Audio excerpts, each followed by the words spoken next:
Pues yo al revés, o sea, yo al revés ¿Cómo? porque toda esa situación de ver un problema, una problemática únicamente con una sola parte, pues no puedes juzgarlo por completo. Entonces, a veces la persona que acusa de racismo a la inversa, que bueno, no existe y que no está bien empleado y demás, pues también está sufriendo algo, ¿no? Está sufriendo una parte. Por ejemplo, a mí hace años me enfermaba mucho que las personas se ponían a llorar por Lady Di y le decía, oye, pero pobre mujer, pobre, con los mejores vestidos del mundo, mejores diseñadores, la mejor comida, sufría mucho. Y yo, es que no, esta persona no sabe lo que es no comer, no sabe lo que es trabajar todo el día con una sola comida, no sabe lo que es estar chingando, prostituirse por sus propios hijos. O sea, eso es sufrir porque, ay, pobrecita, no se puede poner el vestido que quería, o porque el marido ya no la quiere, no me parecía. Pero, Toma agüita, perdón, toma agüita. perdón, no es por hacer menos su sufrimiento, pero vaya, a estas personas que les da peor. No, no te... Por ejemplo, también Toma agua, esta toma agua. situación. Aguanta, respira tantito, porque si no te vas a ahogar. Echa el aire, echa el aire. Sí, ¿no? Y bueno, siempre hay una postura del otro lado, ¿no? O sea, no minimizo su sufrimiento, no minimizo que en su posición de mujer blanca, privilegiada, etcétera, la pasaba mal. Pero se escriben libros, historias, cuando podríamos ocupar esos recursos para otra persona que la está llevando peor, ¿no? Pienso, ¿no? Vacunas, vaya, deja tú llevarle comida, sustento. Vacunas, hay miles de niños en situaciones de pobreza que se mueren porque no les dieron vacunas, que debe ser un cuadro completo. Pero por otro lado, la señora está triste porque tiene que subastar su vestido de diamantes, ¿no? Yo, bueno, Como entonces sí, esta Mariana, ¿no? La de Monterrey. entonces Ajá. creo que sí hay, si no minimizas, pero sí hay diferencias, ¿no? Claro. Ahorita, había un caso, ahorita estaba viendo, de un policía, unos policías que detienen a un negro. El negro se pone, perdón por decir negro, pero bueno, así es, no es mala onda, ¿no? Una persona afroamericana en Estados Unidos resiste el arresto y lo balean. O sea, está mal todo la situación, pero el cuate estaba tomado y se resistió al arresto. Pues los policías que querían que hicieran, ¿no? O sea, están armados, a uno le quitó un taser, está armado la persona con un taser, pues otro sacó su pistola de cargo y se la vació. De entrada estaba mal, aunque el señor estaba ebrio y estaba sesionado, o sea, fueron violentos con él y él respondió de manera violenta. Pero estás contra la policía, ¿no? O sea, güey, ya, o sea, lo que pase lo que pase, ya no me muevo, ¿no? Y por supuesto, pues es un abuso que sucede para muchos casos en muchas personas, ¿no? Pero esa situación de que la persona como afro dice, es que solamente me estás haciendo esto porque soy negro. Esto no tiene que ver con la legalidad, me estás discriminando. Y el policía, no, eso es en mi trabajo. No te resistas. Pero bajo esta resistencia de que toda su vida ha vivido bajo esta presión de que eres negro, eres delincuente, tienes que sacarme tu licencia, a ver qué estás haciendo aquí, dice, hay 20 personas aquí y solo te dijes a mí porque soy afroamericano. Claro. Lamentablemente a veces pues, son los que resisten y sí, a lo mejor trae marihuana o lo que quieras, pero bueno, es el nivel al que hemos llegado en la sociedad, ¿no? Claro, y creo que vale la pena mucho, como dices, hay siempre un lado, un lado que complementa, ¿no? Casi siempre vemos como en una ventana, ¿no? Y esto es lo que está pasando inmediatamente en un caso como este, ¿no? Si yo no tengo la información completa, pues voy a asumir ciertas cosas, ¿no? O voy a tener un panorama muy corto, muy acotado. Pero justo a partir de eso es que se generan un montón de expresiones y discursos que sustentan otras cuestiones discriminatorias, ¿no? Cuando entonces investigas más, cuando entonces te das cuenta que existe otro lado de la historia y hay que tomarlo en cuenta. Es cuando puedes hacer te haces un juicio mucho más completo y ves otro panorama. Yo me veo mucho con el tema de repente que dicen, no, pero es que los pro familia y los pro vida, no debería de estar su opinión y no deberíamos de escucharlos. Y yo digo, güey, escúchalos. No porque les vas a decir, ay, qué bonito, ¿no? Si tu pensamiento está bien padre. No, pero tienes que escuchar, porque en la medida en que escuches sus argumentos, te vas a dar cuenta en dónde están sus puntos más débiles, o en dónde hay un punto fuerte, o en dónde tal vez tengan un punto como bastante interesante, que a lo mejor no estás de acuerdo, ¿no? Pero justo tenemos que conocer y acercar a conocerlo, porque entonces tienes un panorama más grande, mucho más completo sobre un derecho, sobre una cuestión, y desde ahí es donde generas una acción para como hacerle frente o para convencer a otros, ¿no? O cambiar ese tipo de pensamientos. Entonces, siempre es bien importante, y en cuestiones que tienen que ver con esto del discurso de odio, no debemos, yo creo al menos, que no deberíamos de estar pidiendo que el otro, la otra parte no exista, ¿no? Que se quite, que no esté, ¿no? Pero bueno, yo hoy, ya creo que también llegó Gonzalo, ya no quisiera como que nos quitáramos más tiempo. La vez pasada veíamos un poco cómo desde el derecho internacional, ¿no? Se ha tratado de explicar qué es el discurso de odio, ¿no?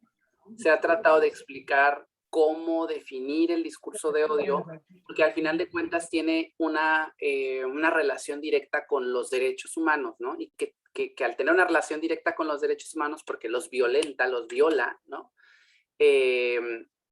Esto tiene responsabilidades para los estados. Y los estados, al adquirir esas responsabilidades de prevenir esas violaciones a derechos humanos, pues tienen que generar acciones tanto en lo cultural como en la incidencia o en el cambio de mentalidad, en la cuestión de la educación, en la sensibilización, en la difusión de información, que es esta esfera cultural. También tiene otras responsabilidades mucho más duras y mucho más desde la ley, que es la prohibición de cierto tipo de discursos. Y lo que yo les traté espero haberlo logrado, de meter como en estas dudas, fue estas prohibiciones, ¿qué alcance tienen? ¿No? Evidentemente hace falta como un montón de información, contexto, que sería imposible que termináramos en este momento, ¿no? Creo que les dejaron de apoyo el tema, una lectura que es los estándares interamericanos en derechos humanos. A mí me gusta mucho esa compilación porque literalmente se avienta todo lo que tiene que ver con libertad de expresión en todo el sistema interamericano, pero también aborda mucho de lo que en el sistema ONU y el sistema europeo toman sobre la libertad de expresión.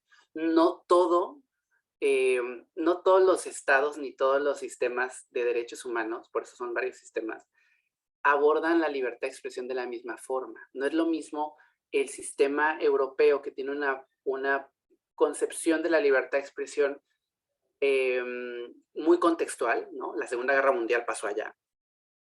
Muchas cosas horribles han pasado en Europa, ¿no? También acá, pero principalmente donde nace la concepción de la libertad de expresión de una forma más restrictiva es allá.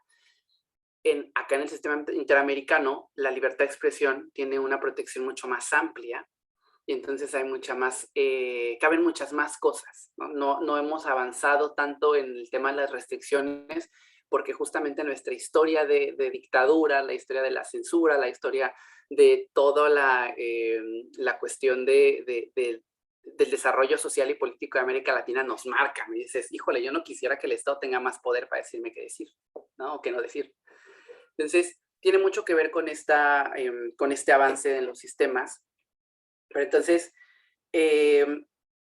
estas restricciones a la libertad de expresión, ya vimos que están basadas tanto en el Pacto Internacional de Derechos Civiles y Políticos, ¿no? El artículo 19 y el artículo 20. El artículo 19 nos dice qué es la libertad de expresión, cómo se come, para qué sirve, y el artículo 20 nos dice qué discurso está prohibido. Y ahí entra el tema de la apología del odio, ¿no? Y que es como se ha tratado de identificar la responsabilidad del Estado sobre el discurso de odio, porque no hay una mención explícita de qué es. Y de parte del sistema interamericano, pues está el artículo 13, ¿no? de la Convención Americana, que también dice primero qué es la libertad de expresión y luego nos dice, bueno, la libertad de expresión la puedes restringir en ciertos casos. Cuando sea pornografía infantil, cuando llame a incite a la guerra o difunda propaganda de guerra, y la otra que difunda igual, ¿no? La apología del odio. Entonces, no hay, digamos, en los estándares, en las convenciones más bien, ¿cómo decirlo?, vinculantes al Estado, que le digan qué es el discurso de odio. Lo que sí hay son algunos estándares, ¿no? ¿Cómo reconocerlo? ¿Cómo se entiende? Eso es lo que nos quedamos ahí, ¿no? Les decía, hay formas de identificar el odio. Tal vez no vamos a decir qué es, no va a haber un concepto. La red Sin Odio tiene un concepto que se ha construido y que creo que les han compartido, si no me equivoco, Manuel. Sí, es lo que hemos visto con expresiones, discursos y narrativas. Lo que no hemos visto, igual si quieres comentarles, es la tipología propia. Hemos visto la de artículo 19, la de Barcelona contra el odio, Ajá. y ya, pero no les he hablado de la tipología que hicimos de el No. checklist. Yo creo que igual eso Si quieres lo vemos después. Y lo tienen, porque es mucho más amplio. Yo lo que voy es, la red Sin Odio ha construido justamente un concepto, o sea, nos hemos atrevido a identificar un concepto que nos ayuda, obviamente, desde lo que tratamos de hacer, ¿no? De identificar, de decir, esto es un discurso de odio, y así se identifica, ¿no? ¿Qué es lo que es súper complicado en todos los niveles, ¿no? Académicos, de la sociedad civil, de gobierno? ¿Qué fregados es? Porque para decir, entonces, que esté en la ley, ¿no? Debes de saber qué es. De repente es súper fácil, ¿no? De que haces la iniciativa para prohibir los discursos de odio, ¿no? Y lees qué implica la iniciativa, y entonces tiene conceptos súper ambiguos, súper amplios.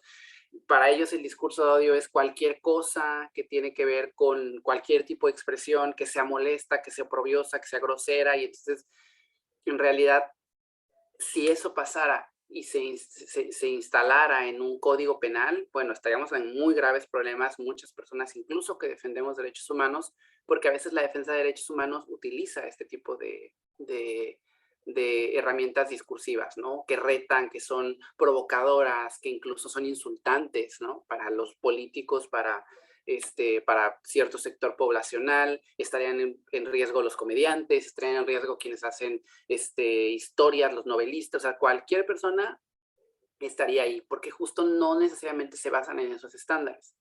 Ahora, no hay concepto, pero sí podemos identificarlo, y hay formas en las cuales se puede identificar. Sí ha habido experiencias a nivel internacional y a nivel regional de leyes que se han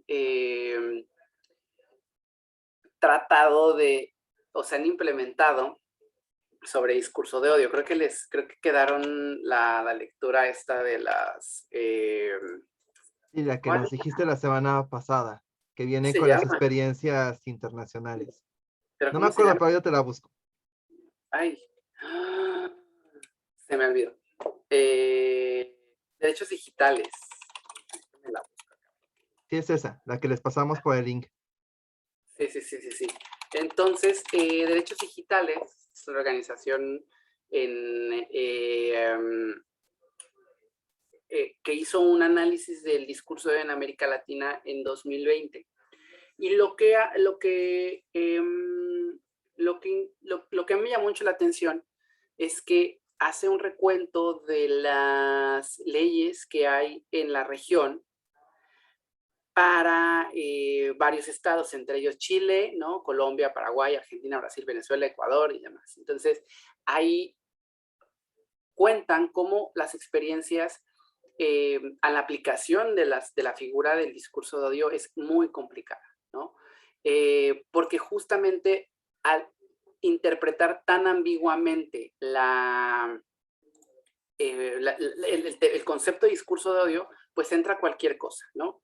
Cualquier tipo de experiencia puede ser, de discurso puede ser pues censurado. No sé si Iván o Gonzalo tuvieron chance de echarle un ojo a esa lectura. No, yo no la revisé. Recuerdo que pusieron el link aquí, pero cuando se acabó la sesión de Zoom se me olvidó como... Ajá, solo la copié y ya, y se quedó. No te preocupes, o sea, no sé, Iván, si tú la pudiste revisar. Creo que no está, creo que se fue. Micrófono apagado, perdón. ¿Ah? Sí, bueno, pues yo trabajo en un programa de derechos humanos. Entonces, ¿En cuál? vale, el programa Ministerio de Derechos Humanos de la UNAM. Entonces, así que es pan de nuestro de cada día. Y las interacciones que hay entre la comisión, entre los derechos humanos, como se ven aquí en México, y toda esta integración, esta armonización que existió ya desde unos años, precisamente por eso se creó el programa en el que yo trabajo. Dada la reforma para llamar a las garantías individuales como derechos humanos y armonizar toda la Constitución, que ya está armonizada, ya acabaron después de 10 años. Pero sí, de verdad soy un poco, tengo un poco ahí de empapado de esas cosas porque hay documentos que señalan las diferencias y, por ejemplo, lo que no se ha podido hacer todavía, que hay bastantes acuerdos que se han firmado hace ya bastantes años y que las normas locales no se han armonizado, ¿no? O sea, hay el acuerdo firmado por México de Belém do Pará para asegurar una vida libre de violencia de las mujeres y apenas se están haciendo algunos cambios, por ejemplo, en la UNAM. No, imagínate. Bueno. Sí. Sí. No, y aparte, bueno, hubo una víctima, gracias a esta niña lesbi que fue ahí sacrificada como antiguo en una caseta, pues fue muy visible y aparte de esto, pues ya los culpables no desaparecieron, se pudo ejercer y bajo esto se creó toda una dirección de género, que ya existía una comisión, ya existía un estudio de género más, pero se creó una comisión de igualdad y creada con personas especialistas y que va de la mano del rector, pero apenas, o sea, tuvo que haber un mártir para que pudiera hacerse algo, ¿no? Y todo eso que estaban quemando las escuelas y estas cosas, los maestros, hasta ese momento se pudo hacer algo, cuando ya era algo que se había firmado hace años la Comisión Belém do Pará.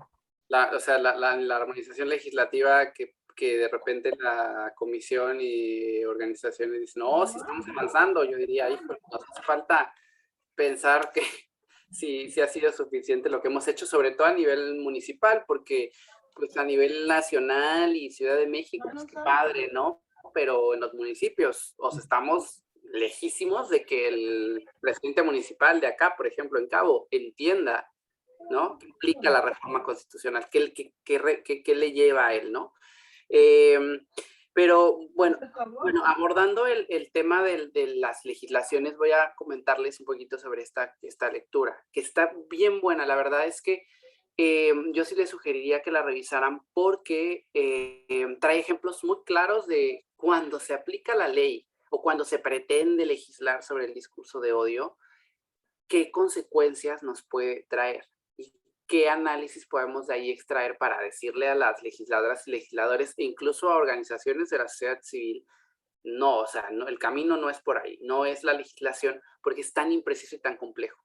Hay un caso, por ejemplo, que menciona en la lectura que, si no me equivoco, es de Colombia, que es una ley para, creo que era sobre la apología al odio, el discurso de odio y la intolerancia. Y entonces acá pedían de 12 a 24 meses de prisión, ¿no? Para quien a través de los medios electrónicos hiciera como algún discurso o apología al odio, ¿no? Y la apología al odio, pues bueno, lo que entienda en la Constitución de Colombia o quien vaya a aplicar la ley sobre la apología al odio, ¿no? que hay instrumentos internacionales que nos pueden guiar a entender qué es la apología del odio, pero, o sea, de hecho, es muy complicado, ¿no? Identificar una figura. Y eso también pedía que una de las instancias de gobierno, creo que tenía que ver con algo de las tecnologías de la información, registrara tanto páginas web como redes sociales que promovieran discursos de odio. O sea, le estaban así de que casi de tú vas a vigilar todo lo que se publica en internet, ¿no? En las páginas, tiene una razón legítima, ¿no? Porque dicen, bueno, es que hay grupos antiderechos que abren páginas de Facebook, es que hay grupos antiderechos que abren páginas web y ahí están difundiendo toda la información dañina, ¿no? Pero también dices, bueno, ¿qué es discurso de odio? ¿Qué es lo que tú vas a entender, Colombia, sobre el discurso de odio y cómo eso debe de ser tan cuidadoso de no involucrar como discursos protegidos por la libertad de expresión según los derechos humanos, que es, por ejemplo, la crítica al gobierno, ¿no? Tú puedes decir, pues para mí discurso de odio es hablar mal de los símbolos patrios y del presidente, ¿no? Y entonces ahí cualquier persona que haga una crítica fuerte, directa y con argumentos a lo mejor muy, o con expresiones muy personales dirigidas a la persona, la figura de la presidencia, pues entonces sería discurso de odio, ¿no? Entonces, está también otro que es el de Chile, si no me equivoco, que fue, no tiene mucho, creo que fue 2017, y ahí hablaba de la incitación al odio racial y religioso, ¿no? O sea, también esa es otra característica de las legislaciones en América. Son muy contextuales, son muy apegadas tanto a la discriminación racial, ¿no? Y, por ejemplo, en el caso de Chile, que es un estado, pues, también que tiene una historia religiosa, ¿no? Católica muy fuerte, entonces, hacia la protección de los grupos religiosos. Y ahí, no me acuerdo cuáles eran las multas, pero sí hablaba incluso de lo que extendía, ¿no? Si bien era odio racial y religioso, extendía cierta figura también a grupos LGBT, étnicos, orientación sexual, creencias. O sea, sí era un poquito más compleja, pero incluso esta legislación encontró pared con el Instituto Nacional de Derechos Humanos de Chile, porque justo decían, es que tiene imprecisiones muy relevantes, es desproporcionada en las medidas planteadas, tiene que haber penas diferenciadas entre la incitación al odio, que sí tenga una inminencia para movilizar gente, y otro que tenga como el impacto en las acciones, o sea, que ya sean delitos, ¿no? Y que puedan tener como como una consecuencia en la integridad física de una persona. O sea, estamos hablando de cosas distintas, un delito y un discurso, ¿no? Que un discurso no necesariamente se traslada a la realidad.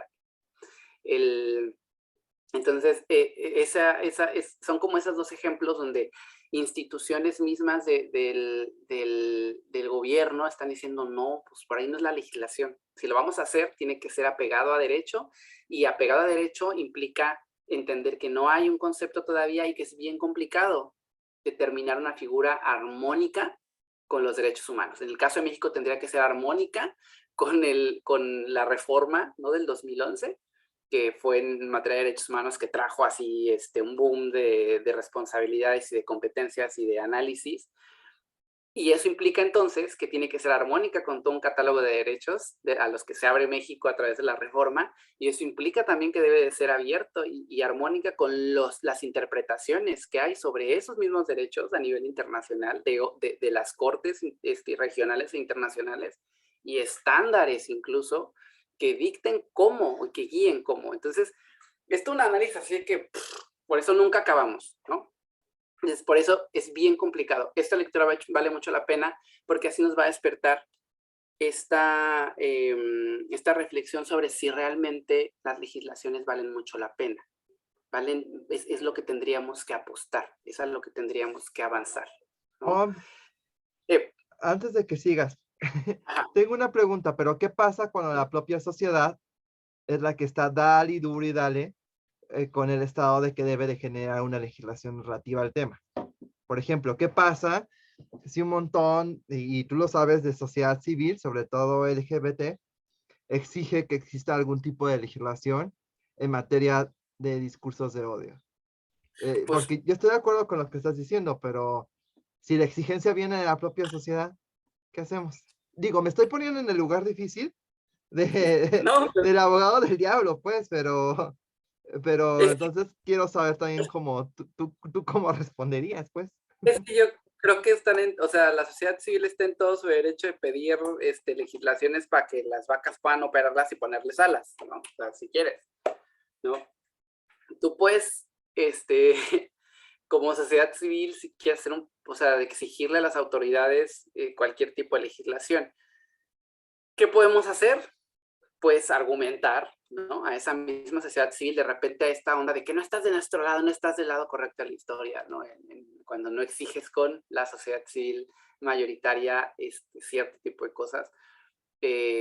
A mí se me haría, yo lo que haría al menos, y lo que hago un poco es como estar en los espacios donde se está discutiendo estos temas de discurso de odio y decirles, oigan, hay que checar esta postura, está esta información, está esta cuestión, está este informe, están estos estándares, porque de repente hay defensas de derechos humanos, como experiencias de defensa de derechos humanos y activismo, que están basados mucho en las pasiones, ¿no? Los derechos humanos son muy pasionales, son muy desde el corazón y desde las injusticias y la digna rabia, pero la digna rabia tiene que también avanzar hacia una reflexión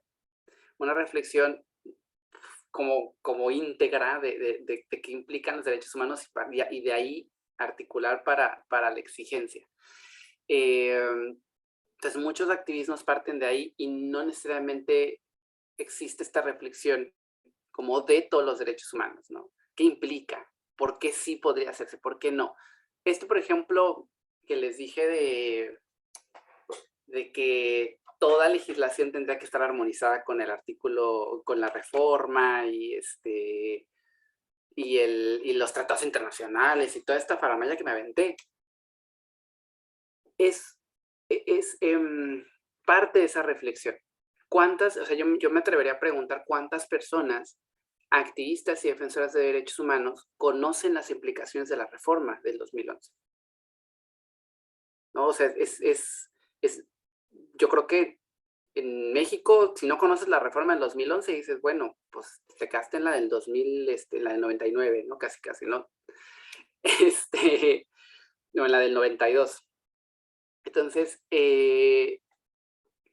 ese tipo de reflexiones son las que deben de estar. Creo que nos toca, aunque sea desde la misma sociedad civil, argumentar por qué no, o cómo sí, o cómo podría no ser tan dañino, y sobre todo debatir, ¿no? O sea, impulsar que haya espacios así, porque de repente también pasa que dicen, no, es que eso no se debería debatir, es que eso ya está más que avanzado, ¿no? Y se crean dogmas de los derechos humanos. O sea, los derechos humanos son así, ¿no? Solamente así. Entonces dices, no, los derechos humanos están en constante debate, crecimiento, desarrollo, se revuelcan entre ellos y se dan vueltas. Y esa es una de sus naturalezas, y eso es a lo que debemos de apostar siempre. Yo es lo que diría, ¿no? Omar, ¿cómo es el discurso? Son progresivos, Es que los derechos palabras humanos son progresivos, o sea, progresivo es, pues, no son estáticos. Sino queda, y además van aumentando, o sea, no es que pues ya te di ya muere, ¿no? Es que la realidad nunca se detiene, o sea, tú naces, creces y morirás algún día, ¿no? Digo, es la realidad, porque te lo deseo, ¿no? Pero todos vamos a morir algún día. Pero el punto es, o sea, conforme va avanzando la sociedad, conforme vamos encontrando nuevas formas de relacionarnos, nuevas cuestiones que analizar, realidades que no conocíamos, van a surgir realidades que van a decir, oye, a mí no me has pelado en 50 años, en 200.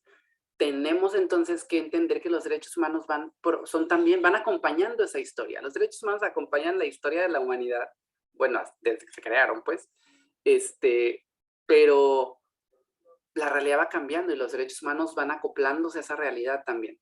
No se quedan estáticos. Por eso es la progresividad. La progresividad también es una obligación del Estado de tienes que hacer más. No lo puedes cumplir. O sea, es como de, ya cumplí, ya me voy, ¿no? No, o sea, ¿qué más vas a hacer para garantizar ese derecho? O sea, son como esos dos elementos de los derechos humanos, ¿no? Como los derechos humanos como algo que van avanzando conforme la historia y las necesidades y la realidad, pero también las obligaciones de los estados, cómo van avanzando, cómo se van, cómo no se detienen, ¿no? Un derecho nunca está cumplido. Eso es lo que te dice la progresividad. Nunca vas a terminar de cumplir con tu obligación, Estado, de garantizar ese derecho, porque el derecho va acorde a la realidad. Pero bueno, no sé si eso te ayuda, Emanuel. Sí, yo lo hice porque tú sabes que hay una insistencia muy fuerte de que el Estado tiene que responder ante todas las necesidades. Y lo tiene que hacer. Y yo creo que sí. Y, déjame terminar. Pero a mí me parece muy delicado que por una exigencia de sociedad civil legislemos en un tema que a todas luces parece, por las experiencias internacionales, que entre más se legisla en un tono prohibitivo, más genera una escala muy fuerte de censura y de control ciudadano. Entonces, a mí me genera mucha angustia que luego no es ni siquiera tanto el Estado el que dice, vamos a legislar en la materia, sino a veces viene pues de muchísimos círculos sociales que me parece que cuando no han hecho el análisis que acabas de decir de, pues siéntate a ver que es darle más poder a un Estado que no ha sabido cómo reforzar las estructuras de acompañamiento en derechos humanos y que si además le das esa herramienta, va a tener totalmente la energía y la vocación y la ley sobre sus manos para decir, te puedo callar cuando se me antoje. Y se me hace bien peligroso porque cuando estaba la propuesta de ley que seguramente tú recuerdas, la famosa ley Doring, que tenía que ver con esta censura de algunas expresiones y que se estaba empezando a ver, bien poquita gente le entró a la discusión. Quizás la red, la R3D, la R3D y otros compitas nada más así como bien revueltos, ¿no? Pero en general la gente estaba como, eso ni siquiera es problema y pues da mucho a pensar que tengamos tan abandonado el derecho a la libertad de expresión y a la no censura entre todas las defensas y entre todos los derechos. Porque bien Pero poca que gente también le entró. Pero también es una responsabilidad que tienen las organizaciones que le entraron a esa discusión, porque yo me acuerdo que buscamos, o sea, cuando estaba yo más activo en la red, yo me acuerdo que buscamos, o sea, yo busqué a las personas, hablé con ellas de, oye, están estas leyes, y es un círculo súper cerrado. O sea, artículo 19 controla absolutamente la discusión sobre los temas de libertad de expresión. O sea, si no es artículo 19, no es nadie. Si no es la red 3D, no es nadie. Si no son ciertas organizaciones, es como también una especie de lobby, ¿sabes? De que aquí solo mis chicharrones truenan, ¿no? Y dices, oye, hay un montón de otras personas que desde otros espacios y otras iniciativas queremos entrar a la discusión. No, es una responsabilidad, ¿no? O sea, es como cuando solamente las organizaciones LGBT, ciertas organizaciones están en la toma de decisiones de gobierno o están cercanas a, ¿no? Dices, siempre se presta, ¿no? Yo creo que entre más voces haya mejor, pero a veces las voces que les decimos que pues, no es por ahí, pues, no somos tan bienvenidas, ¿no? Porque pues, no nos gusta que nos cuestionen, al final de cuentas, nuestros ejercicios de defensa de derechos humanos. Hacia eso iba otra pregunta, aprovechando que nadie más quiere preguntar de momento.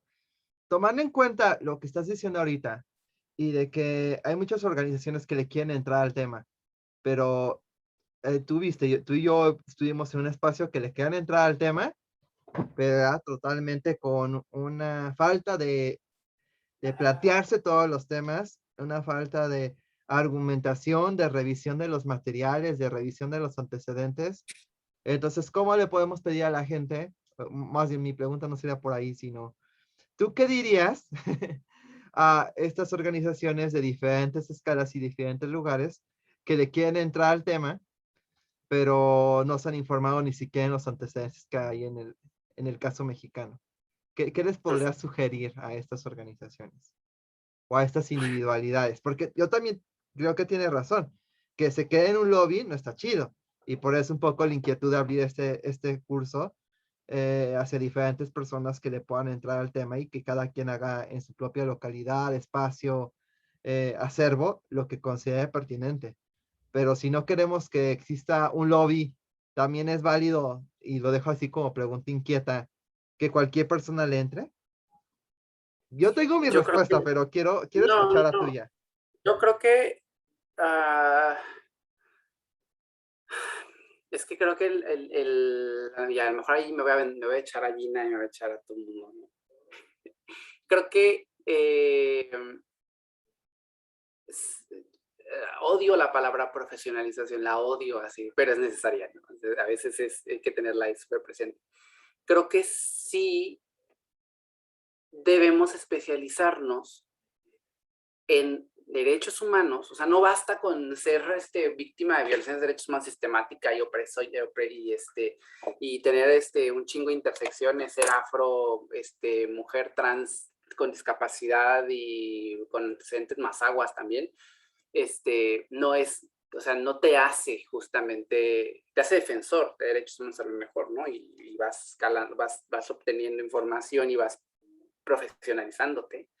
Pero creo que en temas tan específicos como que tienen que ver con análisis legislativo, que tienen que ver con cuestiones de análisis internacional, de reflexiones ya como mucho más profundas acerca de incluso la naturaleza de la libertad de expresión, ¿no? Como toda esta filosofía y todos los antecedentes de dónde surge y demás, sí requiere cierta profesionalización y no cualquier persona va a tenerla. O sea, los derechos humanos son excluyentes, o sea, el estudiarlos y el analizarlos y el llegar a un grado de participación, por ejemplo, en estos espacios, sí termina excluyendo a ciertas personas, ¿no? Sí deja en manos de ciertas personas con ciertas características, con ciertos estudios, con cierta experiencia, este tipo de análisis. Entonces yo te diría, sí es necesario, a lo mejor, que no todas las personas participen, o no va a ser posible que todas las personas participen, porque para empezar, pues está cabrón, ¿no? De repente la desigualdad está cabrona para acceder a la información y a la formación. Y también son cuestiones súper complicadas, súper complejas, ¿no? O sea, sí son cuestiones que parten de la formación y de la profesionalización, pero una profesionalización muy como en específico, ¿no? O sea, si yo sé derechos humanos en general, probablemente me puedo sumar a la conversación sobre los derechos humanos en general, ¿no? Que tiene que ver con la libertad de expresión. Pero si yo voy a hablar de libertad de expresión, prohibiciones, discurso de odio, entonces tengo que saber, ¿no? Tengo que especializarme en ello. Y eso inmediatamente me separa del resto. No sé, yo también tengo mis dudas ahí, pero es lo que puedo pensar.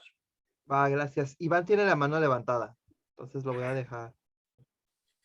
Nada más esta duda, creo que tiene partes, no sé si a lo mejor soy más simple yo, pero pues yo no padecido, pero sí experimentado, en que, oye, estamos hablando, mira, Pierre, que el derecho del colectivo LGBT dice, ¿tú eres gay? No. ¿Eres bisexual? No. No, lo que sea, pero, ¿eres hombre? Sí, sí. Tú cállate. Oye, mira, yo creo que esto del aborto, no tienes matriz, ¿verdad? Cállate. Oye, yo creo esto, no eres indígena, cállate. Oye, esto es que la gente que tiene no eres afro, por favor, deja a las personas que son. Creo que sí tienen más legitimidad en cuanto a su experiencia de las cosas, pero vaya, delimitar mi derecho de opinar o de hablar de algo porque no ha escrito, que es el chiste que decía, bueno, entonces dejémosle que las ginecólogas tienen que ser mujeres, digo, entonces el forense, pues que esté muerto, ¿no? O que sea zombie, o qué, que ya he experimentado eso, ¿no? Entonces, pues sí me he enfrentado con esa serie de polaridades en las que dije, bueno, pues yo, si me permites dar mi opinión, desde mi punto de vista, o lo que me haya tocado, lo que he vivido, te lo voy a platicar. Pero de entrada es tú no sabes, tú cállate, ni eres indígena, ni eres negro, ni eres chaparro, eres hombre con privilegios, vives en la ciudad, tienes estudios universitarios, tú cállate. Ok, perdón. No, fíjate que evidentemente, pues hay que reconocer que nuestras opiniones parten de un lugar que no es el de esa experiencia, ¿no? Yo siempre lo digo, ¿no? O sea, es como una especie de excusa yo lo veo para tranquilizar a la persona que probablemente sí lo viva, ¿no? Para mí es yo no parto de esa experiencia, pero lo que yo creo es esto, ¿no? Y nunca es con la intención de quitarle reflector ni quitarle fuerza a esa experiencia, pero yo sí tengo toda la posibilidad de opinar, ¿no? Yo creo que hemos llegado a un punto en donde para opinar tienes que presentar tus credenciales. Casi. O sea, sí, a lo mejor a mí, te digo, a mí en algunos espacios me dicen, es que tú nada más te puedes ser panista, ¿no? Y yo, pues yo no soy de ningún partido, ¿no? Pero porque yo digo, bueno, ¿por qué chingados tengo que, para opinar, decirte, pues mira, sí soy, ¿no? O sí tengo, o sí. Yo reconozco que no parto de esa experiencia. Nunca voy a partir de esa experiencia, nunca voy a entender realmente la profundidad de esa experiencia, pero o sea, a lo mejor, he compartido con personas, ¿no? He aprendido de esas personas, he reflexionado con esas personas, y esas personas pues no están aquí para decírtelo, pero yo te puedo contar lo que yo he pensado a partir de eso, ¿no? La información que he tenido, a lo mejor hasta dudas que tengo, ¿no? Me parece que es uno de los retos que enfrenta hoy la libertad de expresión, ¿no? Esta cuestión de que las identidades pesan mucho más, ¿no? Tienen mucho más, o sea, es como si no cumples con esto, no podrías tener legitimidad. Güey, pues, o sea, nunca vamos a darle gusto a nadie, ¿no?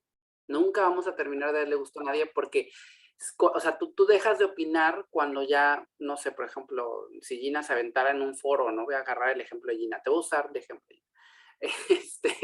Perdón. No, adelante. Gina está hablando en un foro, ¿no? Y de repente quiere hacer la intersección, porque está hablando un foro sobre afrodescendencias, y de repente va a hacer la intersección con otras ciencias o con las experiencias como la de las personas con discapacidad, y va a decir, bueno, pero yo no les puedo hablar de eso porque no soy persona con discapacidad, ¿no? Y bueno, también está la intersección de las personas con discapacidad, afro, que se dedican al trabajo del hogar, pero tampoco les puedo hablar de eso porque yo no soy trabajadora del hogar. Y también está la interseccionalidad de las infancias afro, pero como yo no soy no tengo menos de 18 años y no vivo eso ya, lo viví, pero ya no, entonces es como güey, pues entonces no vas a hablar de nada, te vas a limitar a lo que tú puedes conocer a partir de tu identidad. Y me parece que eso es una especie de bozal, ¿no? A mí cuando me tengo que ver obligado a justificar por qué voy a dar una opinión, hasta digo, ay, qué pedo, o sea, lo hago para no meterme en problemas, porque esto de la cancelación está fuerte, pero a mí a mí no me gusta, pues, no creo que sea compatible con una idea de derechos humanos, por más que se quiera justificar de que las experiencias cuentan y son válidas, sí, pero no por eso no voy a poder opinar, ¿no? Y no por eso, aunque mi opinión sea horrible y terrible, no va a poder estar. O sea, es un equilibrio muy complicado, ¿no? Y hoy en día que todo es odio, ¿no? Que todo justifica el odio, o que todo difunde el odio, o que todo se basa en odio, es como, pues todos ya no hablemos nadie, ¿no? Porque a mí me puede parecer que tú lo que difundes es odio, y entonces pues yo te pido que no digas, ¿no? O a un grupo le parece que eso es odio, entonces ya no va a pedir que ya no lo digas. Ahora imagínate si hubiera una ley que dijera, pues tú puedes meter tu denuncia y puedes decir, y entonces a ese grupo pues le van a decir que no lo diga, ¿no? Es un poco lo que hace las recomendaciones, bueno, las resoluciones del CONAPRED, ¿no? Que de repente dice, ¿cómo dice el lenguaje? Es una oración que a lo mejor ahí me pueden ayudar ustedes que están ahí. Es una oración que a mí me encanta. Le sugiere, no, le recomendamos. ¿Le qué? ¿Convenimos? ¿De conveniencia? No, ¿Sería no sé. conveniente? No me acuerdo a cuál te refieres. No, es una frase que dice las resoluciones por disposición, no, los comunicados del CONAPE de repente, así de que le pedimos o le sugerimos al padrecito Ah, del deja de cerrito de la buscártelo. Almoyoya ahí, Deja de como bien buscártelo y alejado de ahorita te todo, digo. que evite, que procure, algo así, que no emitir discursos discriminatorios, Güey, ¿en serio le estás diciendo que no lo haga? ¿Por? O sea, ¿por qué? Pues no hay una ley que me diga que no lo puedo decir, ¿no? O sea, pero bueno, son muchas cuestiones. Tengo varias manos levantadas, no sé quién las levantó primero porque me vuelo, si me voy de tiempo. Es Gonzalo. Fue Gonzalo, después Gina y después yo, porque a mí sí me provocaste, pero primero Gonzalo. Yo sé, me les fui con todo, pero Tranquilo. aquí estamos para Y qué agarrarnos lástima, de las derechas. qué lástima que no vino más gente, porque se van a perder el enfrentamiento épico entre tú y yo, versión 24, porque a cada rato nos agarramos, pero bueno. Gonzalo, A dale. ver, Gonzalo, a Sí, ver, dime bueno, que no. no, no, espera. Regresando un poco como al tema del que hablaban ahorita bueno, que hablábamos ahorita de la profesionalización. Ujú. Tengo unos amigos en la Ciudad de México que se dedican a la limpia y la recolección, ¿no? En la colonia en la que vivía mi abuela. Y bueno, o sea, estas personas viven ahí en la colonia y no sé, como que me hice muy amigo de ellas, ¿no? Y ellos. Y, o sea, no sé, solo como por tenerlos en mi mente y como tenerlos como personas más cercanas ahora, pensaba un poco o sea, es que estaban haciendo una campaña como para concientizar a las personas de cómo manejar los residuos, las necesidades que ellos mismos tenían, ¿no? Como a la hora de recolectar. O sea, porque es peligroso, por ejemplo, que en una bolsa de papel de baño les avientes ahí jeringas o vidrios o Claro. cosas así, ¿no? Porque pones en riesgo también su cuerpo, Ujú. etcétera. Y entonces solo pensaba cosas como de, ¿cómo sería el que aquí en México, por ejemplo, en esa colonia, hubiera una capacitación de estas personas, que se les proporcionara como las herramientas necesarias, ¿no? Desde el uniforme hasta los camiones? Y pensaba un poco, ¿no? Como en esos países europeos donde pasa el camión y la máquina recoge el bote y no es la persona sacándolo, y que además ya saben que en cada bote todo está específicamente separado y cosas así. Entonces pensaba muchas cosas de ese tipo y me llegó a la cabeza el término de profesionalización, ¿no? Y dije, si se profesionalizara la labor de una persona de limpia y recolección, ¿realmente eso aplicaría justo para estas personas que están aquí? O sea, al momento de volverse profesional una labor así, que obviamente tendría que ser mejor remunerada, o sea, ¿realmente estas personas serían aspirantes a desempeñar ese tipo de trabajos a través de todos los procesos de discriminación y opresión que existen en México? O sea, me imagino más bien a una persona blanca ahora recogiendo la basura, ¿no? No a las personas que yo conozco y que hacen ese tipo de cosas. Claro. Entonces, o sea, ahorita esto que decía Manuel, o sea, cuando la sociedad civil y todo tipo de sectores, ¿no? O sea, desde poblaciones marginadas, zonas de periferia, etcétera, como que empiezan en muchos sentidos, o por ejemplo, no sé, también podría hablar como de temas de veganismo, ¿no? Todo eso, o sea, como todo lo que está fuera del usual, se empieza como a exigir una situación de poder legalizar o visibilizar ciertos aspectos. Sí me pongo a pensar mucho en esto que acabas de decir, de todo el camino que hay que recorrer, considerando que un aparato legislativo a nivel estatal, regional, mundial, etcétera, es algo que si le vas a entrar justo por esa vía, o sea, necesitas conocer mucho y tener mucha responsabilidad de meterte con algo tan grande, ¿no? Como tan complejo. Pero digo, o sea, realmente ahí hay un montón de cosas atravesadas, o sea, desde cosas que te podrías plantear que son paradójicas y que te meterían en un bucle muy difícil, como decir, tener derecho a formarte en derechos humanos, ¿no? Porque, o sea, tampoco hay una educación en derechos humanos, o sea, es bien raro cómo uno puede llegar a este tipo de espacios, ¿no? O sea, casi hasta parecerían coincidencias, ¿no? Me metí a estudiar en Filosofía y Letras de la UNAM y además elegí la carrera tal y además estaba Manuel allí, ¿no? Y por eso terminé como en este curso, etcétera. Pero, o sea, el solo hecho de poderte formar en un ámbito así, adquirir las herramientas y la conciencia y las redes de socialización, ¿no? Lo que acababas de decir ahorita, que hay como ciertos sectores que son como muy excluyentes, de, no, tú no le puedes entrar aquí, etcétera, etcétera. O sea, me hace pensar cómo, a pesar de que es necesaria una formación, una profesionalización en esos ámbitos, finalmente son herramientas que tienen mucho peso y que frente a la dificultad que hay para poderte apropiar o hacer uso de ellas, o sea, en mayor o menor medida, es que es difícil decirlo, ¿no? Pero es como necesaria las voces o las participaciones de las personas a pesar de que no tengan, ¿no? Como toda esa formación, porque si no, entonces, ¿cómo puedes poner las cosas sobre la mesa, ¿no? O sea, si todo el tiempo te estás planteando, ok, para poder ejercer este proceso, este activismo, necesito conocer mucho de estrategias de no aplicar violencia en mi activismo, porque eso va a tener respuestas más bien desfavorables, pero además necesito formación en esto, etcétera, ¿no?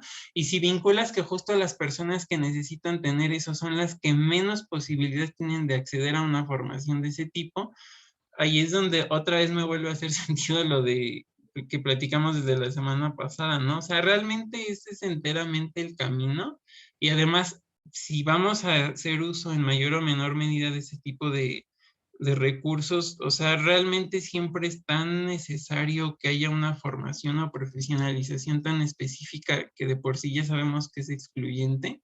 O sea, es solo como una reflexión, ¿no? Como en torno a eso, porque hay gente que sí es muy esencialista, incluso, no sé, para hacer cierto tipo de activismo, por ejemplo, en el veganismo, ¿no? O sea, hay para mucha gente de veganos a veganos, ¿no?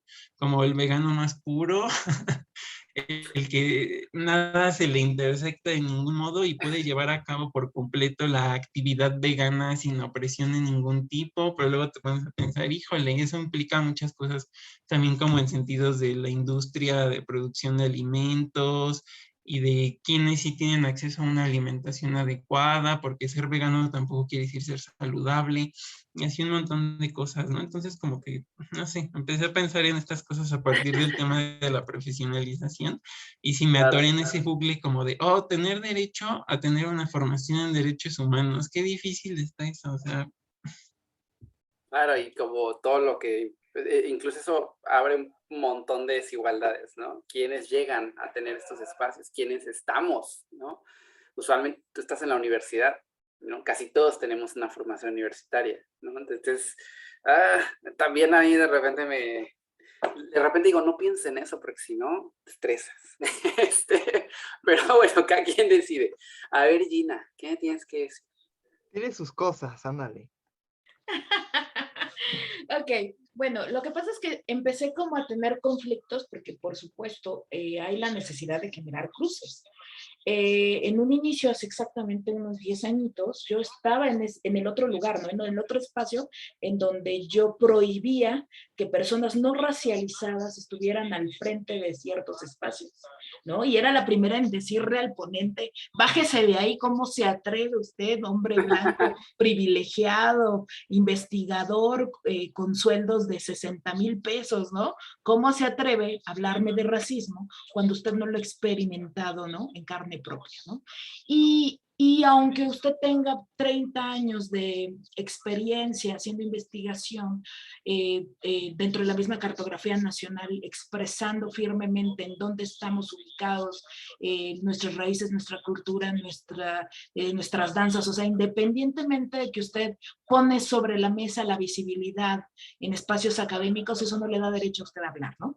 Y conforme pasan los años, y empiezo a analizar los discursos, porque este discurso no era únicamente mío, este discurso era desde la sensibilidad de vernos usurpados, ¿no? Porque va por ahí encontrar un espacio o un aula en donde la misma bibliografía es de gente blanca, ¿no? Y de dos mujeres, el 80, o sea, se podría decirse, el 20% eran lecturas de autoras, el 80% eran lecturas de hombres y todos personas no racializadas, personas en este caso europeas o americanas. Entonces uno crece dentro de esas mismas formaciones y uno empieza a cuestionarse muchos procesos.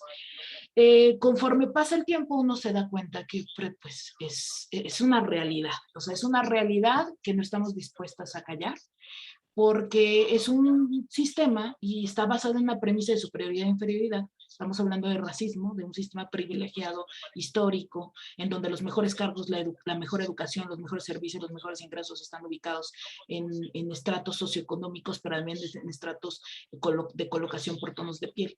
Y que la condena es hacia los otros. ¿Quiénes son los otros? Nosotros, los excluidos, los discriminados, los violentados, los que hemos sido víctimas, no porque hayamos querido estar localizados o ubicados ahí, pero estamos hablando de este lugar de privilegio y de poder del status quo. Y solo el origen étnico y la apariencia es aquella que empieza a tener un auge, una visibilidad cuando se les empieza a cuestionar esto, y entonces ponen aquellos que cumplen con el tono, ajá, entonces ya no voy a dejar que estén personas con el ojo verde o el ojo azul, voy a poner a uno que otro prieto, a uno que otro que ha logrado llegar a ese posicionamiento, pero seguimos sin esa visibilidad. Entonces ahora el discurso cambia, ya no estoy, ya no veo personas no racializadas, ahora veo personas que sí son racializadas, pero privilegiadas. Entonces ahora les voy a hacer ver otro tipo de cuestionamientos con relación a otro tipo de estructuras de opresión.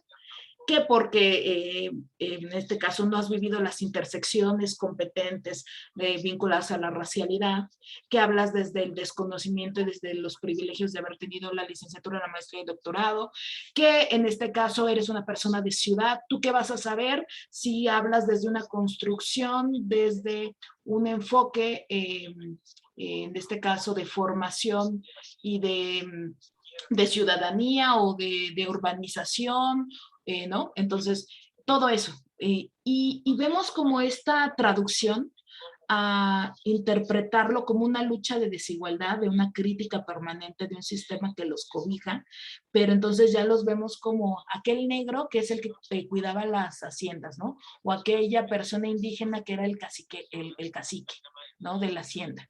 Y entonces hay otro tipo de adjudicaciones vinculadas a considerar que eso es violencia simbólica y que por ende son agresiones directas hacia la propia comunidad, porque es aquel prieto, aquella prieta, aquel negro, aquella negra que está reproduciendo de manera sistemática, se está convirtiendo en un elemento que conforma ese sistema de opresión, pero además es el cacique, el que está generando la misma opresión, ¿no?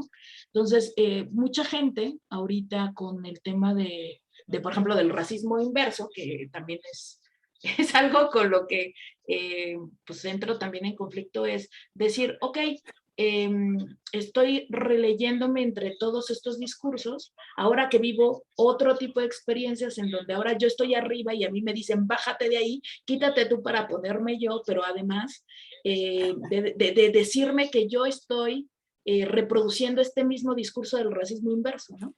Pero ahora ya no desde un racismo inverso, sino desde un clasismo, desde otro tipo de posicionamientos.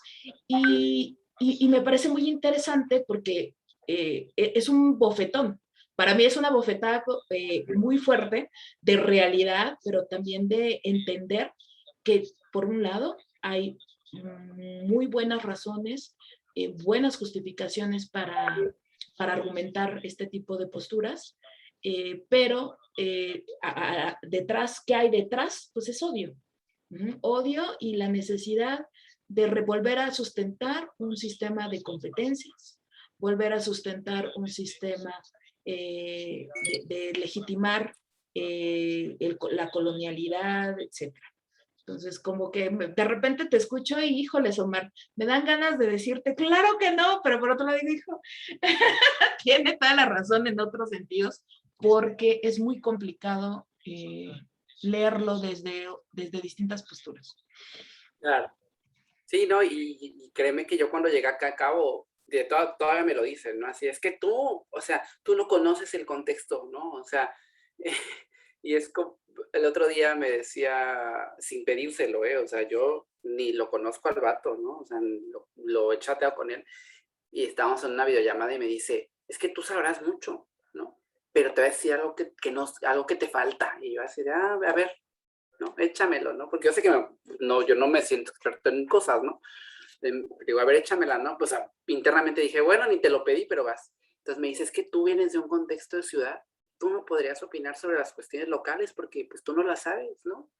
Y yo así, güey, tengo 2 años viviendo acá, evidentemente hay cosas que no sé, pero eso no me resta como, o sea, no le resta a mi opinión que pueda aportar algo, ¿no? O sea, tú inmediatamente me estás diciendo que yo como, pues casi porque no tengo un acta de nacimiento aquí, no puedo opinar, ¿no? Y todo lo que yo diga, pues lo hacemos un ladito, lo ponemos abajo de la alfombra y pues nunca existió, ¿no? Entonces dije, tiene un punto, ¿no? Evidentemente yo reconozco que no tengo ese contexto.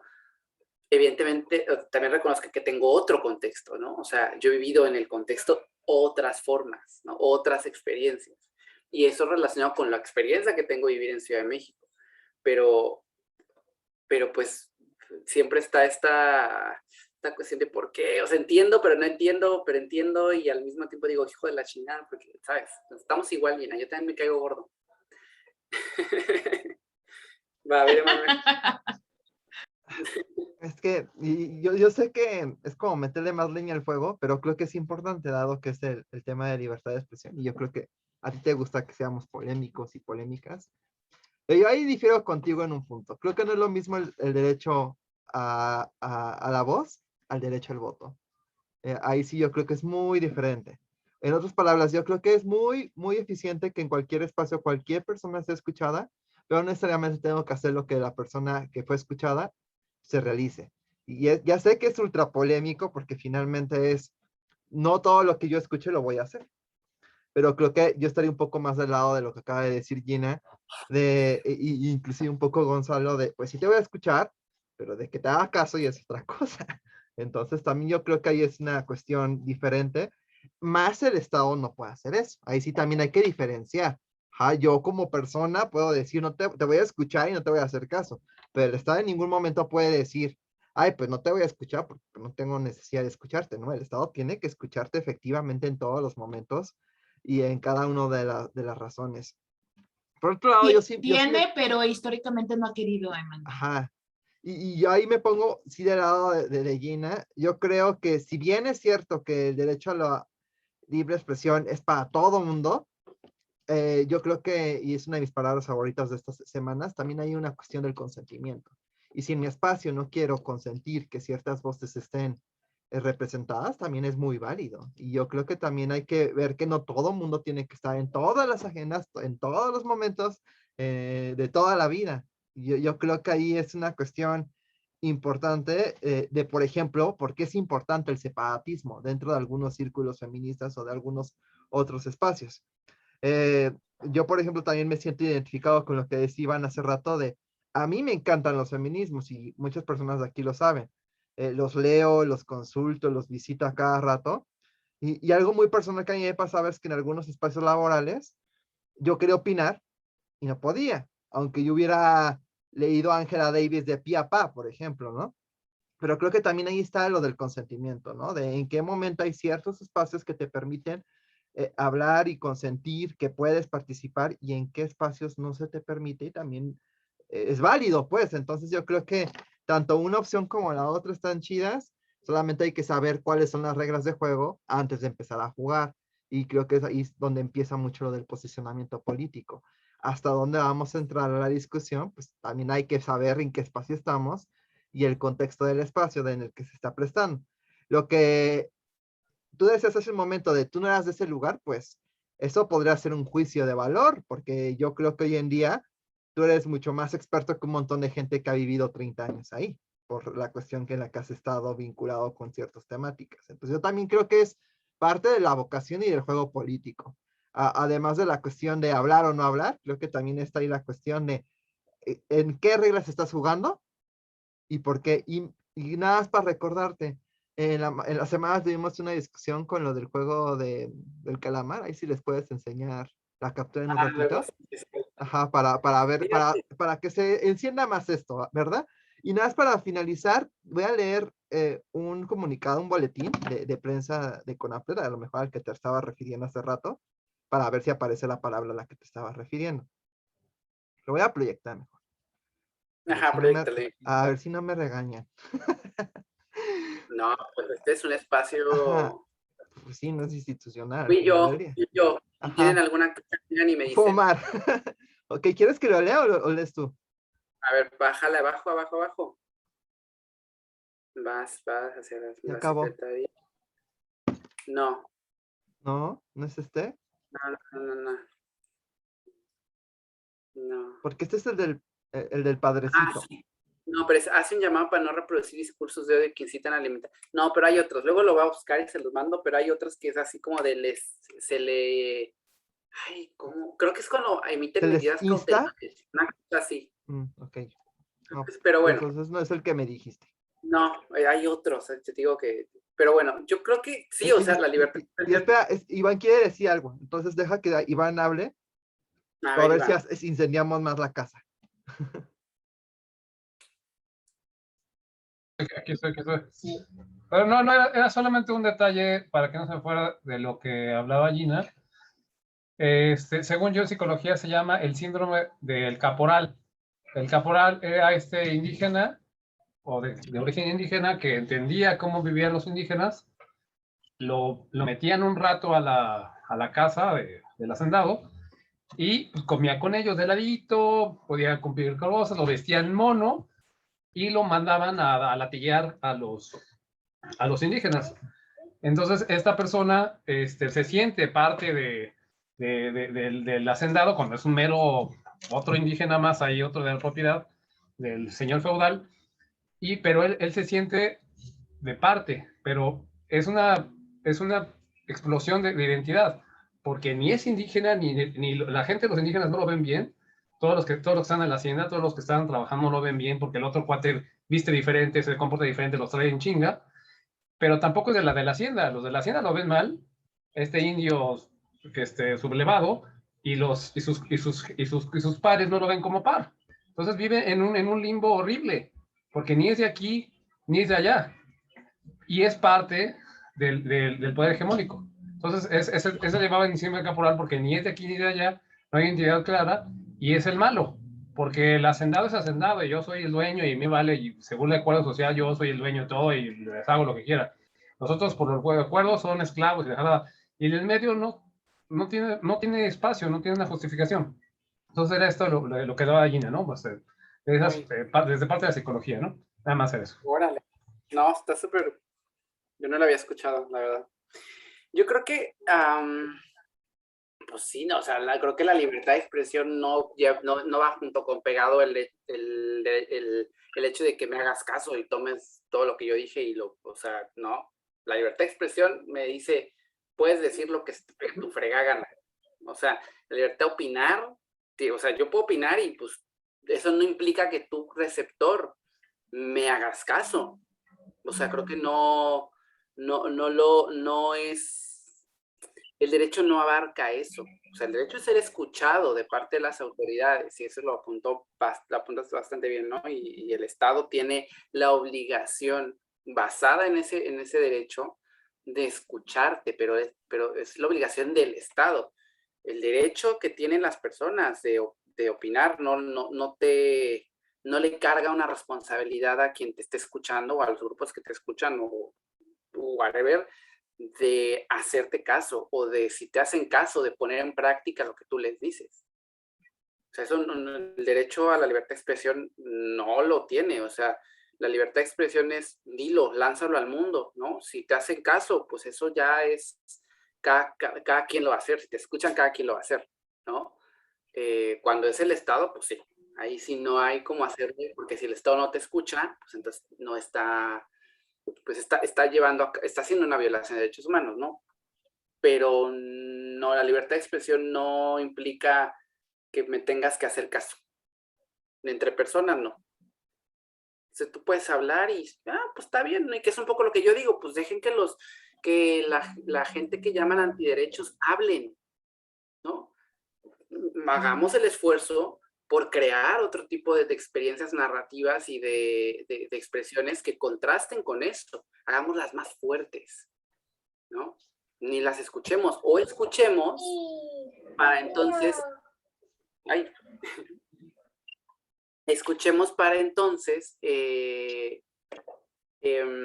aprender y entender y crear nuevas experiencias y narrativas y bla, bla, bla, que contrasten y que puedan hacer como este ejercicio de aquí hay dos posturas y hay para que te informes, ¿no? Y incluso ahí no tendría la gente que recibe esa información de hacerte caso, leerte o poner en práctica lo que tú dices. La libertad de expresión no faculta eso. No llega a esa esfera porque pues ya cada quien la ejerce como se le pega su gana y la recibe como le pega su gana, ¿no? Ahí está la parte lo personal que es también el ejercicio de la libertad de expresión, ¿no? De ese receptor de la información. Pero entonces, ¿no crees que eso crea un cuello de botella? Por ejemplo, si es el derecho a la participación de niñas, niños y adolescentes en un ejercicio público, pues tenemos que hacer caso a su voz.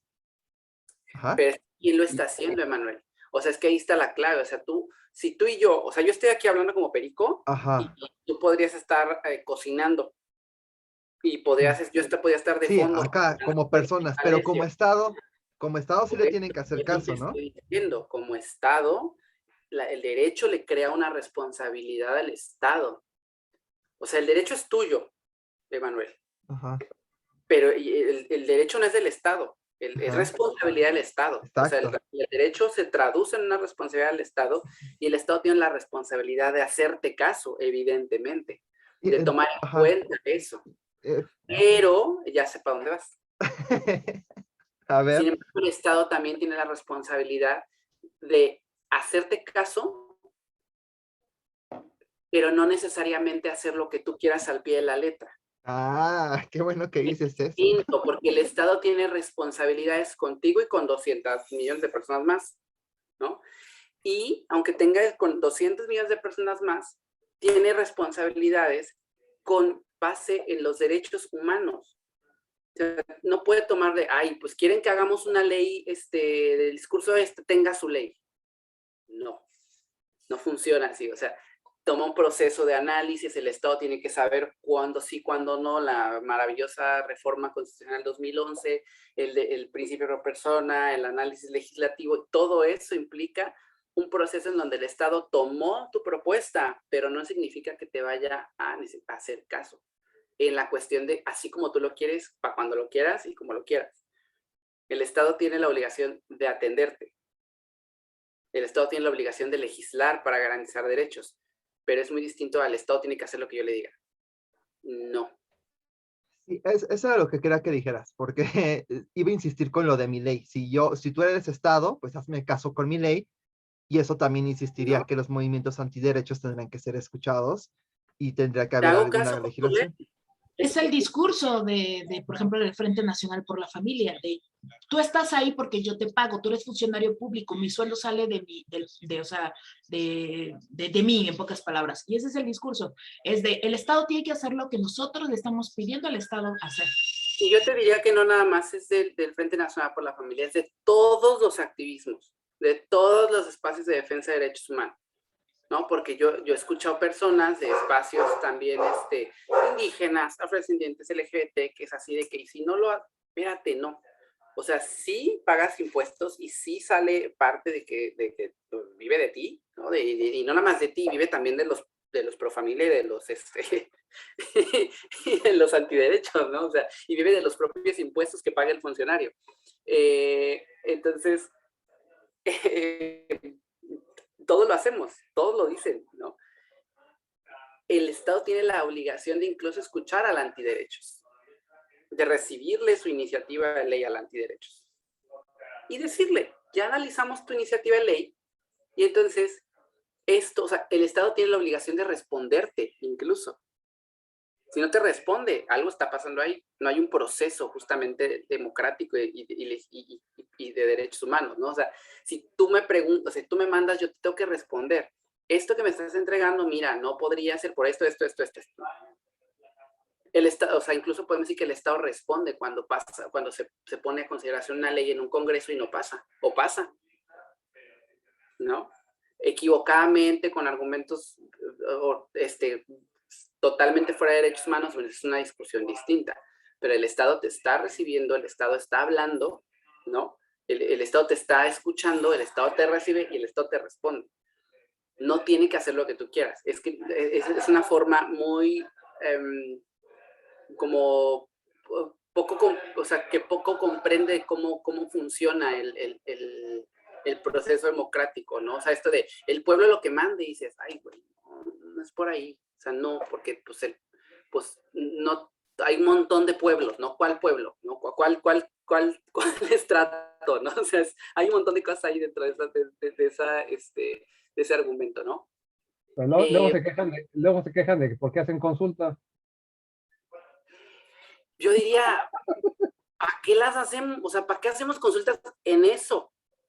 O sea, de ciertos temas, ¿no? O sea, es terrible que el derecho a la consulta ciudadana, ¿no? Porque hay que también saber que el derecho a la consulta tiene implicaciones para ciertos grupos de otras formas, ¿no? Pero el derecho, o sea, la consulta ciudadana, el que el Estado te escuche, tiene que ser incluso o sea, con una reflexión de qué es lo que le tengo que consultar a la gente como Estado. ¿Qué sí es lo que las personas deberían de tener participación?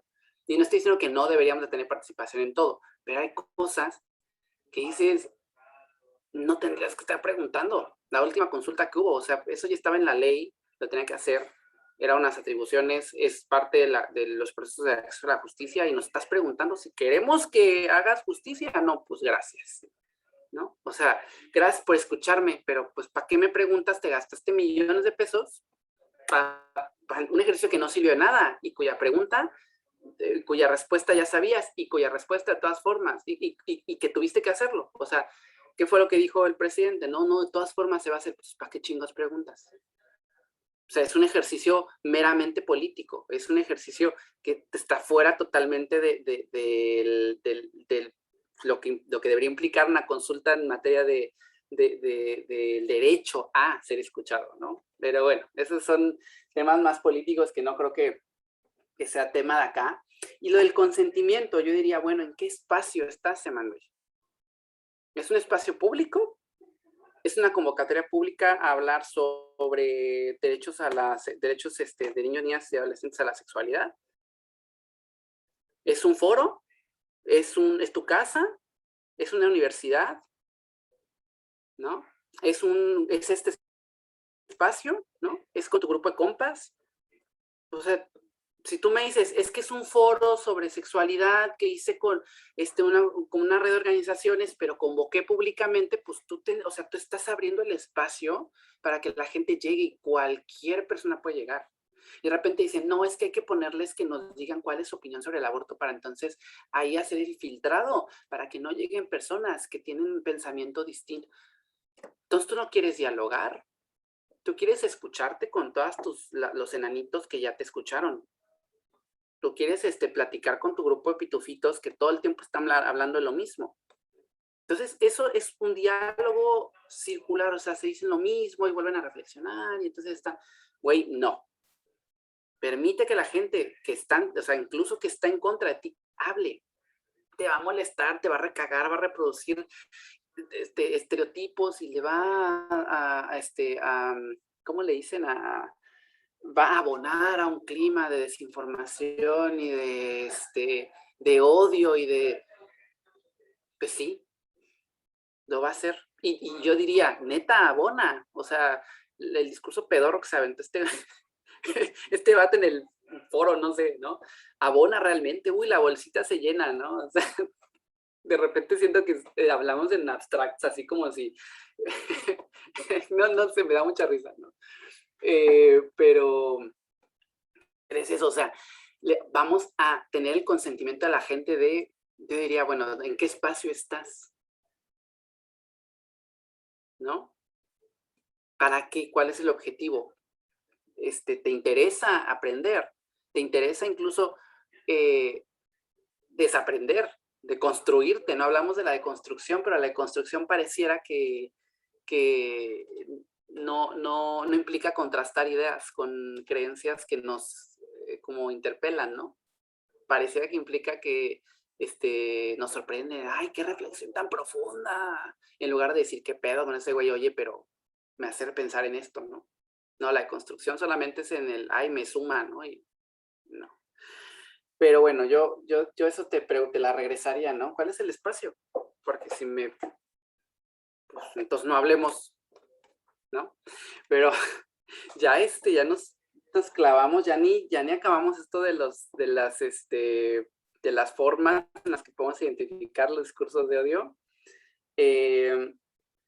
Esta infografía creo que también se las pasaron del Ethical Journalism, que es esta como organización de periodistas, ¿no? Que dan estos 5 tips para identificar el discurso de odio. Nos iba a tomar como algunas cosas de ver, ¿no? De entender cuál es la relevancia de cada uno de ellos. Yo me quedaría con la reflexión de que todos están en un equilibrio. Esos 5 puntos, y que incluso podríamos, a mi gusto, y creo que Manuel lo comparte también, quedan muy cortos para identificar cuándo un discurso de odio puede ser castigado por la ley, está fuera de la libertad de expresión y por lo tanto está sujeto a restricciones según el derecho internacional. Que, ojo, esta oración es bien importante. ¿Cuándo? O sea, no estoy diciendo cuándo sí, cuándo no es un discurso de odio. Todo es, o sea, yo puedo decir, ese es un discurso de odio.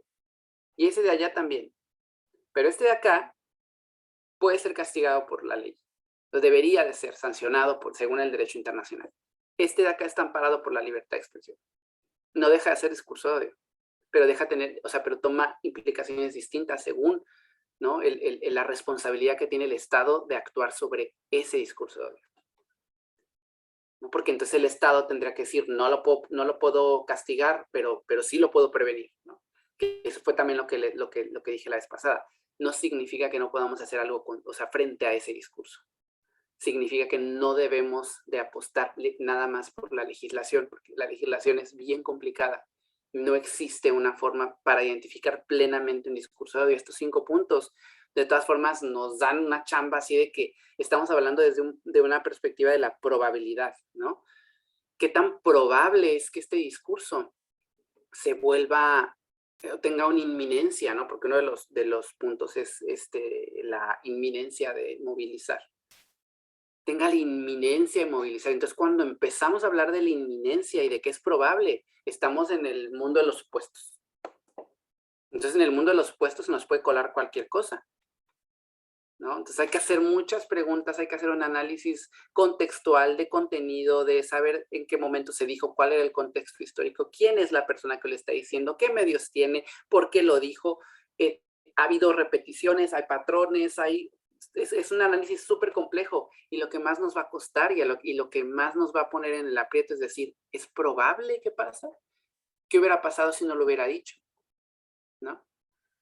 Y entonces, es interesante de decir, no vamos a definir tal vez qué es discurso de odio, vamos a identificar cuándo un discurso puede ser punible, cuándo puede ser castigado, e incluso cuando lo determinemos que debe ser castigado, aún así el mismo derecho internacional nos dice debe de ser proporcional, debe ser legal, ¿no? Debe de ser acorde a, debe ser caso por caso, porque no podemos poner un estándar, que esa es otra cuestión de la ley, no hay un estándar para legislar. Cuando te haces una ley, estandarizas. Y entonces, esta discusión siempre está como una estira y afloje, ¿no? Así de que, uy, ¿para dónde, para dónde, para dónde? Estos 5 puntos se reflejan también en lo que desde ONU se ha dicho en el plan de Rabat, que es un instrumento de soft law que hace como respaldo, como apoyo al entender cómo identificar un discurso de odio. Y a los principios de Camden, que son estos principios también de estándares de la libertad de expresión frente a las restricciones y a los, un poquito como la prevención justamente de la apología del odio y todo esto. Entonces, estos 5 puntos son como ese reflejo de estos estándares que nos ayudan a identificarlo. No nos va a dar tiempo de verlo más y yo ya va a cerrar, porque igual para si tiene a Iván, Gonzalo, Emanuel, Gina o Perla y alguna cosa que decir, pero léanlos porque es bien relevante y se van a topar, creo que más adelante cuando ya empiecen con ese análisis, ¿no, Manuel? Que van a hablar de esos elementos. Sí, ya vimos 2 de las escalas, que es la de artículo y la de Barcelona. Faltaría ver la última, que es la nuestra, la de la red. Y a partir de la próxima semana vamos a ver los casos específicos. Pero eso para los casos específicos va a servir mucho, porque justo les va a dar esta idea de, a ver, tengo que ver el contexto, tengo que ver quién es quién es, quién lo dijo, cuándo lo dijo. Ya, eso ya lo vimos. Vimos 2 escalas. Faltaría pues la última, la del odio, la de red sin odio. Ajá. Entonces es bien interesante porque ahí nosotros decimos, no necesariamente estos puntos reflejan que sea un discurso de odio, ¿no? Al menos yo lo que recuerdo es el discurso de odio también busca mover una agenda, ¿no? Entonces ahí está lo interesante, ¿no? Porque entonces el Frente Nacional por la Familia emitiría discursos de odio, pero no sé, Bebecita 54 en Facebook y en Twitter también, si tiene una agenda, ¿no? Hay como cuestiones ahí que revisar, pero bueno, pues ya acabé, ya me colgué otra vez. Iván tiene la mano levantada. A ver, Iván. Bueno, tengo muchas cosas platicar de eso, pero antes de que nos fuéramos, me picaron ahorita lo que está en tendencia, que es analizar el juego de calamar. No sé si tenía que ver con esto de renunciar a los derechos. ¿Se puede renunciar a los derechos? ¿Yo puedo renunciar a mi derecho a la vida, a la libertad? No. O sea, son irrenunciables, ¿no? Pues bueno, nada más ese detalle, pero no sé si había otros datos acerca de lo que estamos viendo con lo del que está de moda, ¿no? El juego de calamar. Te bajo la pantalla para que la pueda proyectar y les explique rápido eso. Dame un segundo mientras le contestas, Iván. Igual les mandaron, creo que les compartieron también otro artículo que encontré, que de repente yo comparto muchas cosas así. Yo me encontré otro bien padre, a ver si yo se lo encuentro. Me encanta. Me lo ubico. Pero bueno, no, lo del juego del calamar era una publicación que yo vi. Miren, les voy a enseñar ¿Me dejas compartir? ¿Puedo compartir, Emanuel? Ahora estás compartiendo tú. Ok, no importa. Bueno, igual yo voy a empezar con este. ¿Ya puedes compartir o te doy permisos? Me das permiso. Rapidísimo se los voy a compartir. Listo, ya debes de poder. A ver. Espérame. Que estaba yo haciendo mi tarea, ya no sé en qué pestaña está. Ahí está. Alex me encanta porque es director de Gets Better México, pero yo tengo mis diferencias con él. Entonces me encantó me llamó la atención mucho. No entiendo la decisión editorial del Diario Yucatán para publicar este texto tan racista, clasista y xenófobo de María Elena Ponce Laviada. Y yo dije, cabrón, a ver, ¿no? Entonces, pues sí, es una cosa horrible, ¿no? O sea, habla de que estas personas ni siquiera tienen, son parte de la cultura y que no tienen sangre maya, ¿no? O sea, no nacidos en este estado. Y si es un texto así que dices, qué pedo, esta señora se fue un porro del odio y entonces empezó a emitir un montón de cosas, ¿no? Pero me quedé así como, me llamó mucho la atención, ¿no? No entiendo la decisión editorial yo dije, pues es que entonces no entiendes las responsabilidades que tiene un medio de comunicación con respecto a la libertad de expresión. O sea, esa sería mi respuesta. No, pues yo no entiendo realmente como activista, como defensor de derechos humanos, por qué estás sugiriendo con tu comentario, porque yo puedo analizar lo que está diciendo, estás sugiriendo con tu comentario que esto no debe haber sido publicado. ¿Por qué es racista? ¿Por qué es clasista? Porque ¿hasta qué punto este texto llamaría o sea, sería un discurso de odio que tendría que ser censurado? A lo mejor podría el diario haberle dicho, ¿sabes qué? Lo publicamos, después lo bajamos, eso se puede hacer censura, pero a lo mejor puede decir el Estado, ¿sabes qué? Te hago un llamado de atención como columnista por haber hecho expresiones racistas. O sea, se torna bien difícil, se antoja difícil. ¿Qué es lo que podría hacer el Estado frente a esta persona, no? Y entonces sentaría un presente maravilloso que a mí me encantaría ver.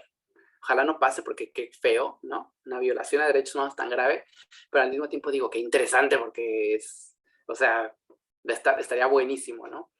Entonces, me parece que de repente este tipo de comentarios desde la sociedad civil es lo que a mí me interpela y digo, ay, güey, si nos hace falta un montón entender cómo ese equilibrio de los derechos y las responsabilidades que conlleva para ciertos sectores, ¿no? Y como defensores de derechos humanos, cómo necesitamos reflexionar mucho. Y luego el juego del calamar, ya para irnos, es una página que se llama Estudios de Género en América Latina. Y no sé si puedes abrir lo que dice el copy, en donde dice ver más, o es mi pantalla, ¿verdad? Creo que no te la mostré. Bueno, no importa. Pero hablaba así de que, bueno, no, son antiderechos, que yo ahí tengo mis asegúnes con eso, son antiderechos, ¿no? Pero habla de que porque si los respetaran los derechos, y entonces la publicación decía algo así de que pues entonces hay que eliminarlos en el juego del calamar. Y yo así de que, ¡oh!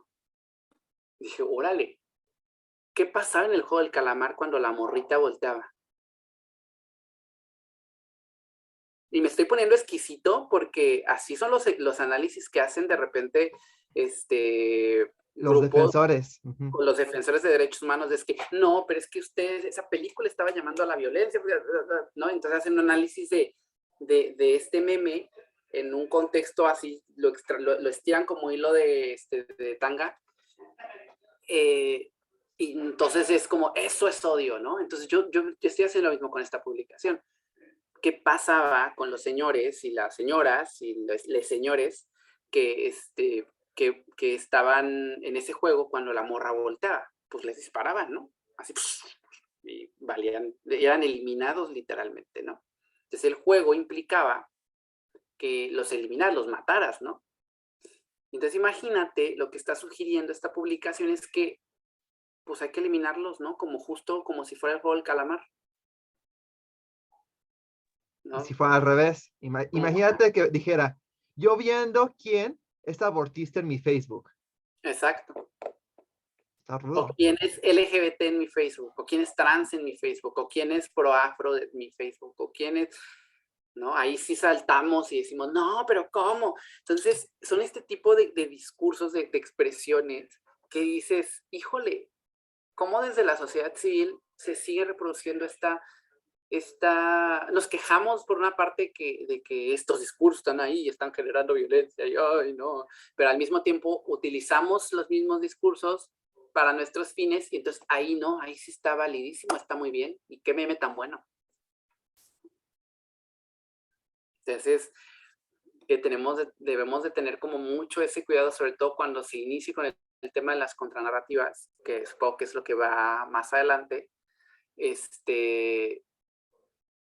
como una contranarrativa no es excluyente, no está dirigida hacia una violentación de derechos humanos, no está ocupando identidades ni grupos en situación o vulnerados, no está llamando indirectamente a una grave violencia, no ocupa recursos incluso, o si los ocupa, trata de retar ese mismo contexto, ese mismo contenido. Entonces, es bien importante, es un ejemplo que de muchos, ¿no? Que de repente yo me encuentro, pero me llama mucho la atención, sobre todo porque está muy de moda, ¿no? Voy a eliminar a aquellos que no están, que no son pro veganismo, incluyente de las identidades trans, y entonces te quedas con 3 amigos en Facebook y es un gran logro haber sacado de tu vida y de tu red social a gente con la que no compartes opiniones, ¿no? A mí me parece terrible porque entonces luego te quejas de que el odio está escalando. Pues sí, hija, pero te encerraste en una burbuja y el odio siguió creciendo. Si hubieras sabido cómo, ¿no? Si hubieras estado ahí, que estás de todas formas, pero si a lo mejor cambiamos un poco la actitud, no la actitud, a lo mejor está mal enfocado. Si a lo mejor como, es que no quiero decir tolerante, ¿no? Porque pues, no, nadie tiene que tolerar el odio, ¿no? No tenemos que hacerlo. Pero creo que como defensores de derechos humanos sí debemos de tener un espectro de, ¿cómo decirlo? De aguante, a lo mejor un poquito más fuerte, más amplio. Porque tenemos que aprender de esto. ¿Cómo vamos a defender a los derechos de nuestros derechos y los derechos de otras personas si no entendemos cómo se están violentando, ¿no? ¿Quién los está violentando? Por eso digo, creo que la responsabilidad también de defender derechos humanos y de asumirnos como personas que queremos combatir el odio es entender el odio. Darle un espacio al odio, incluso un espacio al odio en cuestión de que un espacio en nuestra hambre de conocimiento, de nuestro saber, ¿no? Tenemos que comernos el odio, lo que vemos, para entonces masticarlo y decir, sí, sabe feo, pero miren por acá, si le pongo refresquito me sabe mejor, ¿no? Entonces, pues ya, eso. Vámonos. Pues gracias, Omar, por venir a acompañarnos. Lamento que hoy no vinieran muchas de las compas, de los compas, pero yo creo que el video va a quedar grabado para que puedan ellos ver lo que se perdieron, porque finalmente la discusión de hoy podría haber estado más chida que la de la semana pasada. Y todo lo que implica, porque tú y yo no estamos de acuerdo en varias cosas, pero estamos de acuerdo en lo de fondo, y eso está chido, ¿no? Porque finalmente habla del peligro que tienen los discursos, las narratividades reales, y no cualquier expresión de vecino que es hecha cada 15 minutos, ¿verdad? Entonces, yo espero que te contemos más noticias de cómo seguimos en nuestro tramo final del curso. Para Gonzalo y para Iván, la próxima semana no hay sesión en vivo, las vamos a grabar. La compañera que iba a acompañarnos le salió un contratiempo y pues mejor nos dijo, no voy a poder, pero para no perdérnosla, le voy a pedir que lo grabemos. Y de paso voy a pedirle a otro compañero aliado de la red que también nos acompañe para lo LGBT. Entonces nos veríamos dentro de 15 días en vivo, ¿vale? Para Iván y para Gonzalo. De todos modos, se los voy a mandar por mensaje de WhatsApp y un recordatorio al resto del grupo, pues para que se mantenga más active en las últimas 6 semanas. Prácticamente ya nada nos quedan 6 semanas, entonces tenemos que aprovechar para irnos acercándonos al cierre, ¿vale? Muy bien. Muchas gracias, Omar. Gracias a ustedes. Muchas gracias. Espero haberles dado felicidades a Gina por lo de las plumas más poderosas de México. Gracias. Yo no la felicito